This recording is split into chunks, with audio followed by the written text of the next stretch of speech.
নমস্কার বন্ধুরা, অ্যাস্ট্রোসেজে আপনাদের সবাইকে স্বাগত জানাচ্ছি। আজকে আমি 1 মে থেকে 31 মের মধ্যবর্তী সম্পূর্ণ মাসিক রাশিফল নিয়ে আলোচনা করব। প্রিয় বৃষ রাশির জাতক জাতিকা, যখনই গোচরে কিছু বড় গ্রহের একসাথে গোচর ঘটে তখন তাকে মহা রাশিফল পরিবর্তন বলা হয় এবং এই পরিবর্তনই মে মাসে ঘটছে। এই মে মাসে দেবগুরু বৃহস্পতিরও পরিবর্তন ঘটছে, সূর্যদেবেরও পরিবর্তন ঘটছে, বুধেরও পরিবর্তন ঘটছে এবং রাহুও পরিবর্তন ঘটছে। অতএব এই সমস্ত গ্রহের অবস্থান এমনভাবে তৈরি হচ্ছে যে মে মাসে আপনাকে এমনভাবে সফলতা দেবে যাতে মানুষ আপনাকে সম্মান দিতে শুরু করবে। আজকের এই ভিডিওটি জন্মরাশি চন্দ্ররাশির উপর ভিত্তি করে তৈরি করা। আপনারা যারা নিজেদের বাচ্চাদের প্রেডিকশন করাতে চাইছেন তারা অবশ্যই আমার টেলিগ্রাম চ্যানেল জয়েন করে নেবেন। লিঙ্কটা ভিডিও ডেসক্রিপশানে পেয়ে যাবেন। চলুন বন্ধুরা, সবার আগে জেনে নিই যে মে মাসে কর্মক্ষেত্র অর্থাৎ চাকরি ও ব্যবসায় আপনার পরিস্থিতি কেমন থাকবে। আপনার কর্মক্ষেত্রের স্বামী শনি, নিশ্চিতভাবেই শনি খুবই ভালো অবস্থানে রয়েছেন এবং তিনি তার নিজস্ব নক্ষত্রে গোচর করছেন।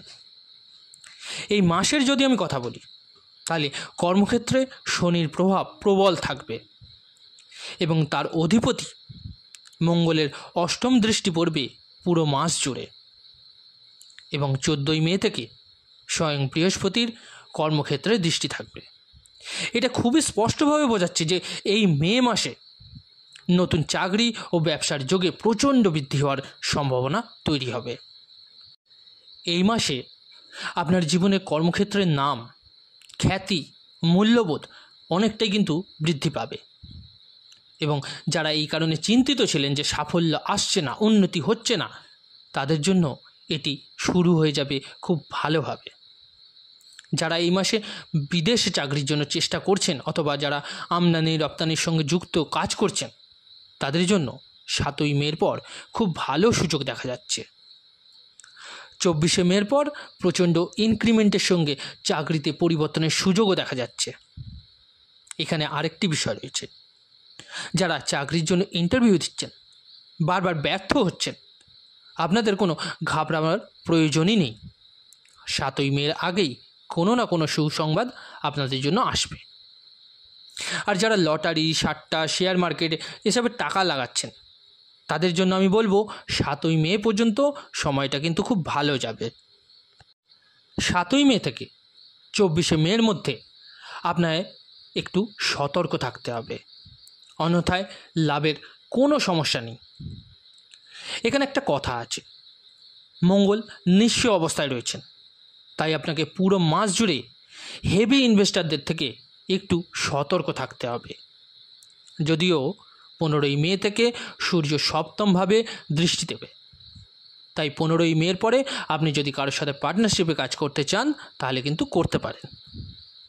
চাকরি বা ব্যবসা সংক্রান্ত কোনো পরিবর্তনের জন্য আপনি যদি আবেদন করতে চান তাহলে 15 মের পরে করতে পারেন এবং আপনার যেসব সম্পর্ক ব্যবসায়িক পার্টনারশিপে রয়েছে সেগুলো কিন্তু আরও ভালো হবে।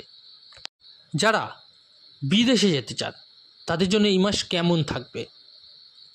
যারা বিদেশে যেতে চাইছেন, যদি আমি আপনার কথা বলি তাহলে আপনার জন্য এই মাস একদম জবরদস্ত হবে, অত্যন্ত শুভ হবে। 15 মে পর্যন্ত বিদেশে যাওয়ার সম্ভাবনা প্রবল হয়ে উঠবে। ভিসা, পাসপোর্ট, গ্রিন কার্ড বা যে কোনো ধরনের সমস্যা থাকলে 15 মের মধ্যে স্থিতি আপনার ফেরত আসবে। আর যদি কোনো কারণে বিদেশে যাওয়ার কোনো আইনি জটিলতা থাকে বা বিঘ্ন ঘটছে তাহলে কিন্তু 7 মে থেকে সেটারও সমাধান হয়ে যাবে। এবার আসুন জেনে নিই যে এই মাসে আপনার অর্থনৈতিক অবস্থা কেমন থাকবে। সবার কথা এটাই যে আপনার অর্থনৈতিক অবস্থা কেমন থাকতে পারে। তো টাকা পয়সা ছাড়া তো পৃথিবী চলে না।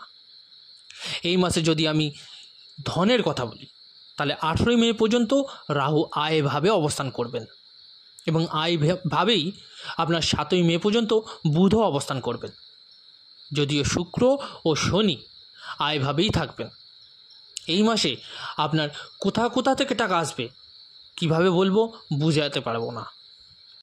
সবচেয়ে আগে এই মাস আপনার জীবনে আয়ভাবেতে শুক্র ও শনি বসে থাকার মানে হচ্ছে আপনি আপনার সিদ্ধান্ত ঠিকভাবে নেবেন।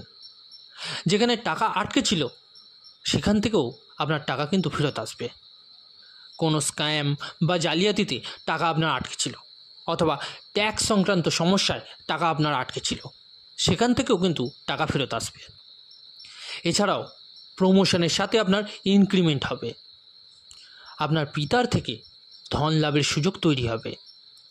ব্যবসায় 18ই মে থেকে এমন এক স্তরে আপনার সফলতা শুরু হবে যে চারিদিক থেকে শুধু টাকাই আপনি দেখতে পাবেন, টাকা আসতে শুরু হয়ে যাবে সব দিক থেকে।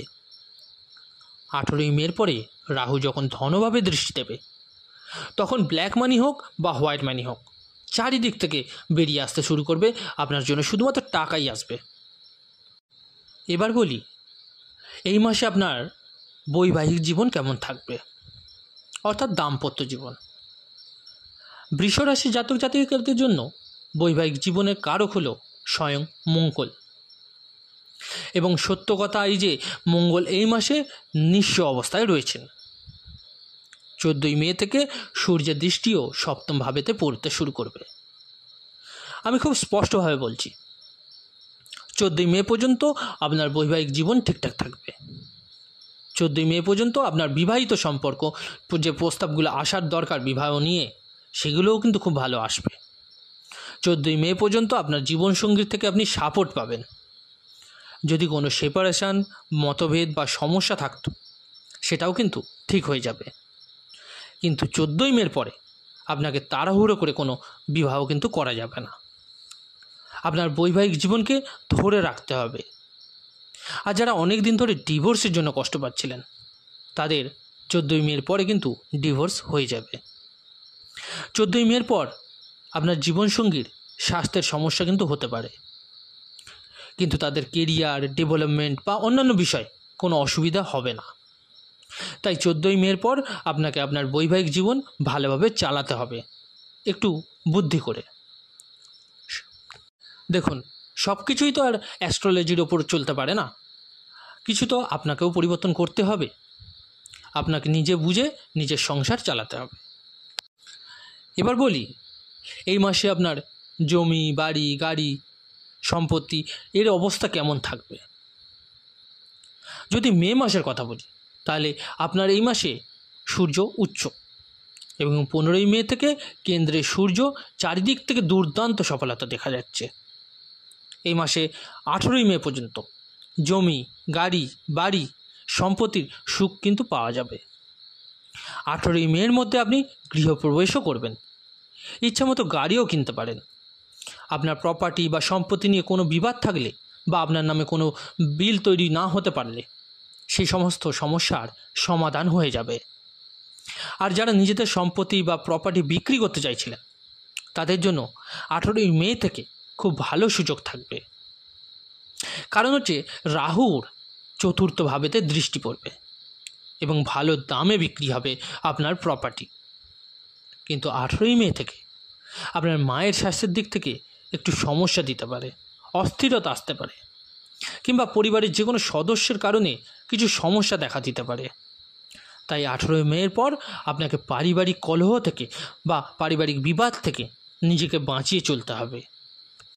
মঙ্গল নিঃস্ব অবস্থায় রয়েছে, তাই 18ই মের পর ভাই বোনেদের সাথে কোনো মতভেদ থেকে আপনাকে নিজেকে কিন্তু রক্ষা করতে হবে। ভাই বোন, বন্ধু বা প্রেম জীবনে কোনো না কোনো সমস্যা কিন্তু আসতে পারে। তাই আপনি একটু সুরক্ষিত এবং কমফর্ট জোনে থাকার চেষ্টা করুন, আরও বেশি প্রাইভেট লাইফে থাকার চেষ্টা করুন। এবার বলি, শিক্ষা ও সন্তানের অবস্থা কেমন থাকতে পারে। খুবই স্পষ্ট যে এই মাসে আপনার জীবনে অনেক বড় পরিবর্তন আসছে।